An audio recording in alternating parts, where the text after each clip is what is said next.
17. Demikian juga hanya dengan ini, jika iman itu tidak disertai perbuatan, maka iman itu pasti hakikatnya adalah mati. Jadi Bapak Ibu, kalau saya beriman bahwa ada jemaat di sini 5.000 jiwa, saya harus bertindak. Amin. Ya, jadi bagaimana saudaraku, Daud yang kecil mengalahkan Goliat yang besar. Seperti itulah kita saudaraku hari-hari ini. Diperhadapkan banyak masalah, yang berhadapkan banyak tantangan, diperhadapkan dunia ini kepada kita, supaya iman kita besar. Itulah yang diminta Tuhan kepada kita masing-masing. Karena setiap minggu, setiap hari kita sudah dididik dengan firman Tuhan. Jangan dengan perkataan manusia, tetapi firman Tuhanlah yang mendidik kita, Bapak Ibu. Ya, jadi kita lihat bahwa iman tanpa perbuatan hakikatnya mati. Kata Tuhan, tanpa iman tidak berkenan kepada Tuhan. Jadi jemaat di tempat ini harus beriman. Imanmu harus besar mengalahkan dunia ini. Amin. Ya, jangan lihat keadaanmu pada saat ini, saudaraku. Saya tahu seluruh sidang jemaat Tuhan di tempat ini. Ya, jadi kalau saudara mempunyai masalah, saudaraku, saya tidak tinggal diam, tetapi saya tetap berdoa kepada Tuhan supaya Tuhan yang memulihkan. Kekuatan saya tidak ada apa-apanya, saudaraku, tetapi dengan kuasa Tuhan maka semuanya akan terjadi. Ya, puji Tuhan. Ya, jadi bagaimana kita melihat Daud ini, saudaraku? Daud yang kecil mengalahkan Goliat yang besar. Nah, ini saya pelajari Bapak Ibu, bahwa Goliat itu kalau saya baca di Alkitab, dia tingginya saudaraku 6 hasta. Kalau kita hitung-hitung, 1 hasta itu 45 cm. Kalau dikali 6 berarti 270. Ditambah sejengkal katanya ya. Jadi kira-kira 3 meter 2 cm. Haleluya. Ada di sini 2 meter. Coba berdiri dulu, ada 2 meter di sini. Apalagi 3 meter. 3 meter 1 jengkal, berarti 3 meter 2 cm, Bapak Ibu. Itu tingginya. Tetapi dikatakan di Alkitab Goliat kecil. Saya bingung saudaraku ya. Padahal si Daud kecil. Si Daud ini saudaraku bontot sebenarnya. Apa siap dan kalau Hasabaratan. Saya lihat di sini kalau misalnya sudah anak bontot ada perbedaannya, agak tinggi sedikit, ada cantik, ada ganteng. Ya anakku ganteng kan? Haleluya. Sandra cantik kan? Bontot ya. Saya lihat si Hizkia, mana si Hizkia? Hizkia ganteng saudaraku. Tetapi kenapa Daud kecil? Ya, berarti ada rencana Tuhan saudaraku ya. Kalau kita lihat abang-abangnya di Alkitab dikatakan bahwa mereka tinggi-tinggi saudaraku, parasnya tinggi-tinggi. Tetapi Daud kecil, tetapi ganteng, kemerah-merahan. Artinya saudaraku dia bukan secara jasmani gantengnya saudaraku, tetapi ganteng di dalam Tuhan. Kalau kita lihat apa pekerjaan Daud sebenarnya saudaraku? Dia menggembalakan. Kalau di kampung saya saudaraku, menggembalakan itu hina. Kenapa? Karena dia sehari-harinya di ladang, nggak pernah ketemu orang.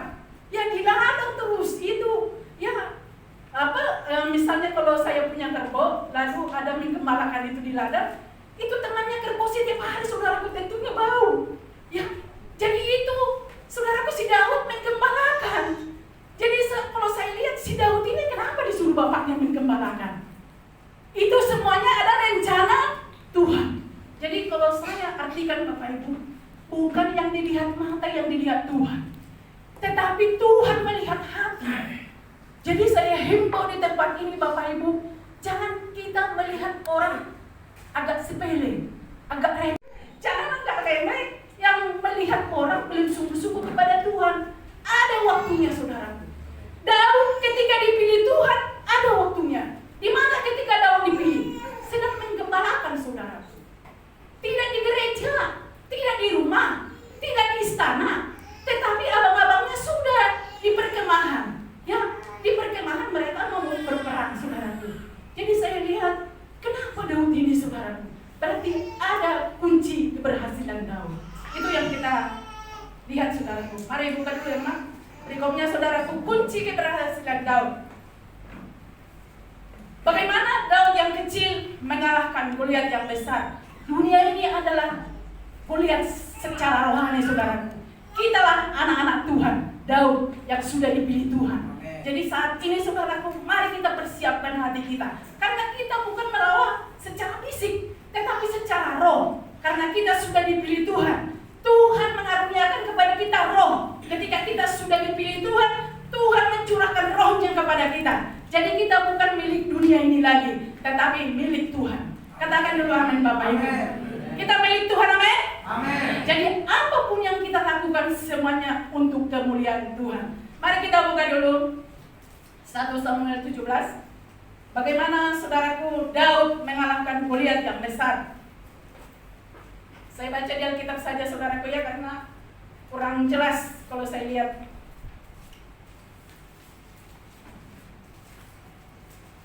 Satu Samuel 17 ayat 45 dikatakan, tetapi Daud berkata kepada orang Filistin itu, engkau mendatangkan aku dengan pedang dan tombak dan lembing, tetapi aku mendatangkan engkau dengan nama Tuhan semesta alam, Allah segala barisan Israel yang kau tantang itu. Artinya Bapak Ibu saudara dikasihin, Daud tidak pernah mengandalkan kekuatan.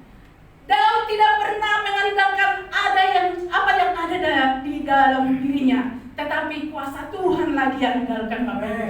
Jadi kalau kita mau berperang di dunia ini, jangan andalkan kekuatanmu, tetapi andalkanlah kuasa Tuhan. Ya, kenapa Daud ini saudaraku berhasil? Ya, kita lihat dulu yang pertama, bahwa Daud mengandalkan Tuhan Bapak Ibu. Daud sungguh-sungguh datang kepada Tuhan. Ketika dia menggembalakan di ladang saudaraku, dia selalu memuji Tuhan, memetik kecapi. Artinya saudaraku, di hatinya selalu Tuhan. Tidak pernah di pikiran Daud untuk menyanyikan lagu-lagu yang lain, tetapi bermazmur kepada Tuhan. Kalau kita lihat di bermazmur saudaraku, ada doa pagi, ada doa pergumulan, ada doa, semuanya doa kepada Tuhan. Nah, kunci Daud berhasil ketika dia berperang, artinya saudaraku dekat dengan Tuhan. Mari kita buka dulu di 1 Samuel, di Mazmur 18 ayat 7. Kepada Allahku aku berteriak minta tolong. Jadi kalau saudara punya pergumulan, jangan pergi kepada dunia ini, tetapi pergilah minta kepada Tuhan. Dengan doa kita kepada Tuhan, pasti Tuhan berikan yang terbaik. Amen. Ya, kalau Ibu Lesrawati, Bapak si itu orang belum sepenuhnya untuk ikut Tuhan, jangan remehi, jangan oceh-ocehin, jangan, nggak boleh dioceh-ocehin suami saudaraku. Harus kita hormati suami. Dengan apa saudaraku? Dengan doa.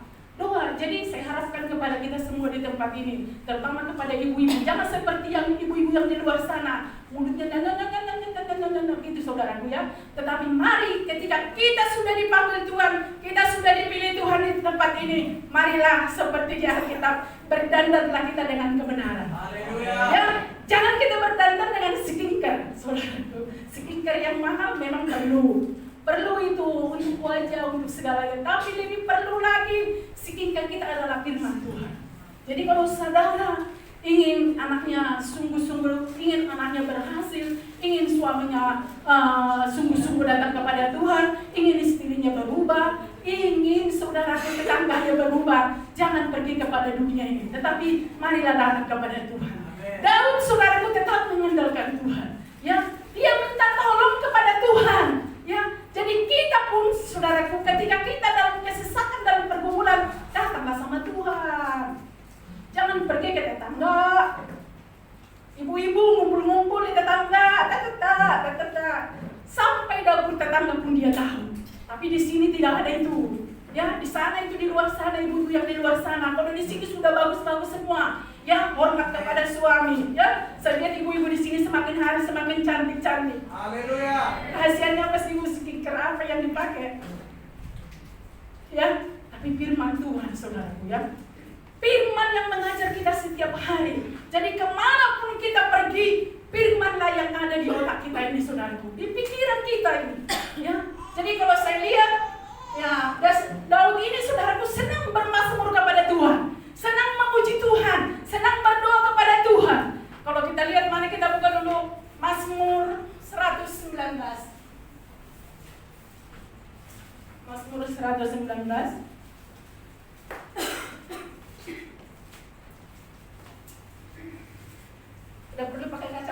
Bapak Gembala. 119 ayat 164. Haleluya. Coba baca dulu Nanda. 119 ayat berapa? 164. Ayat 164 ya. Ya. 7 kali dalam sehari aku memuji-muji Engkau karena hukum-hukum-Mu yang adil. Amin.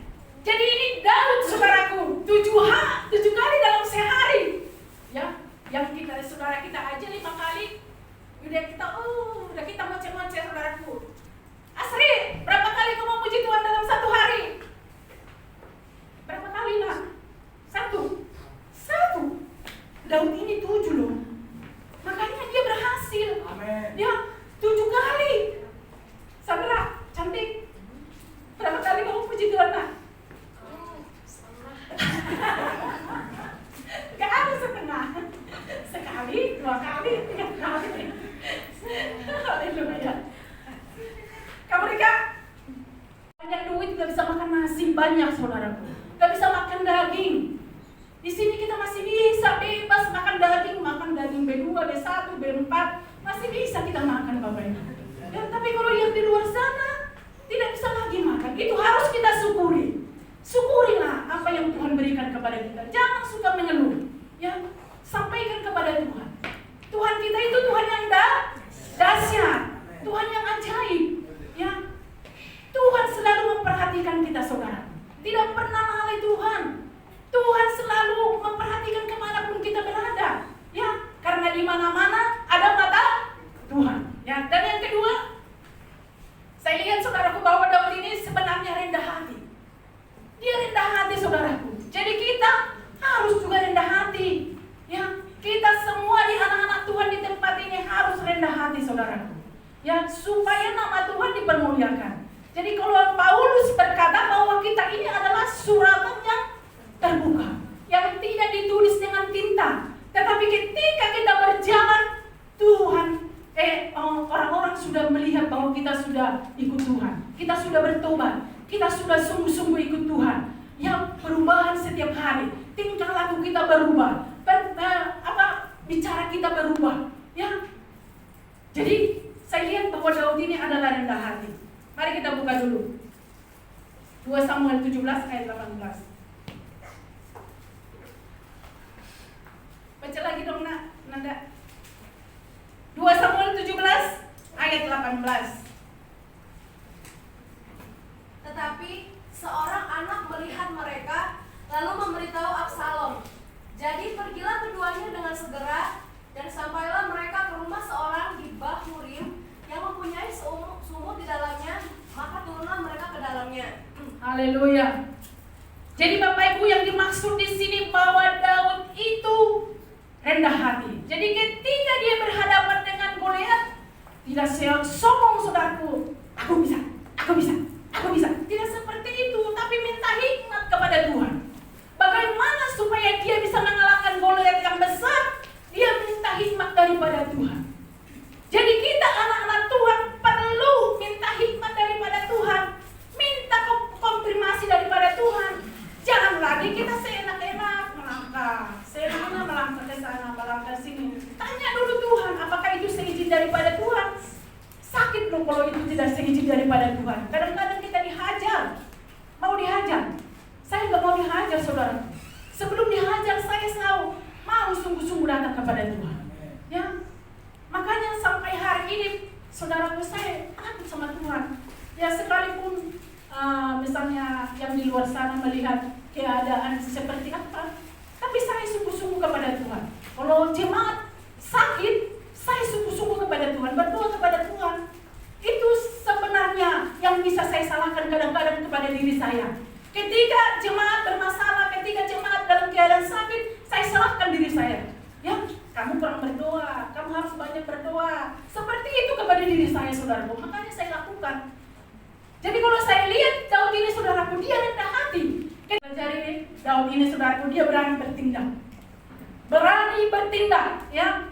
Kita buka dulu nih 1 Samuel 17. 1 Samuel 17 ayat 48. 1 Samuel 17.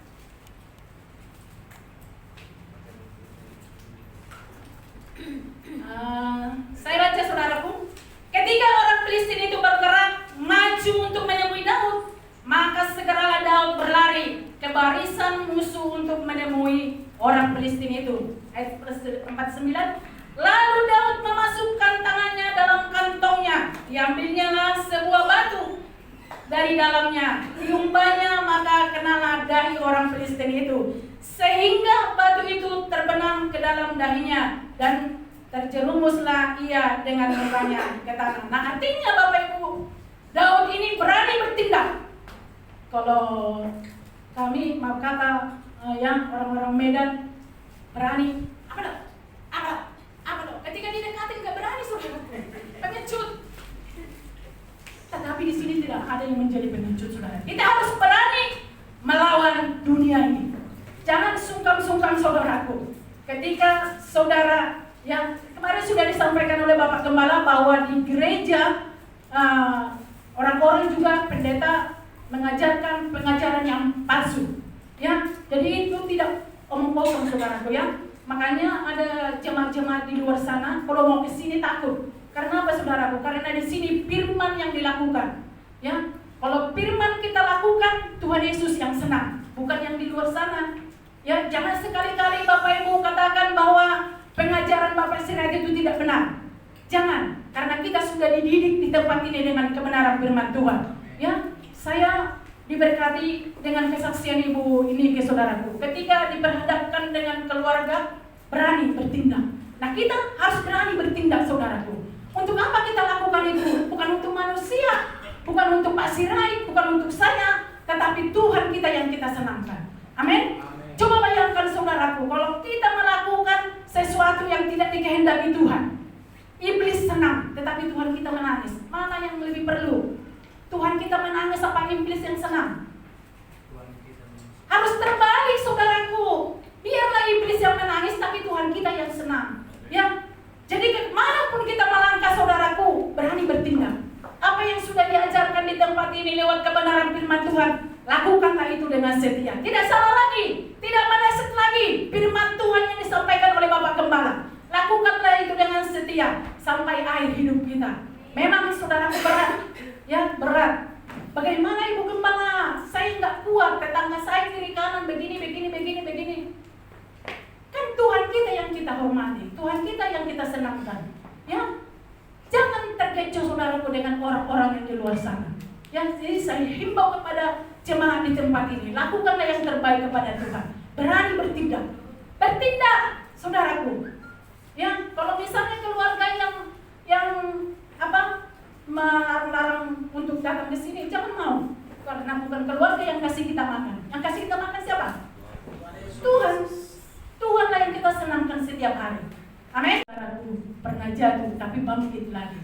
Ya, bangkit lagi sehingga Tuhan memulihkan keadaannya.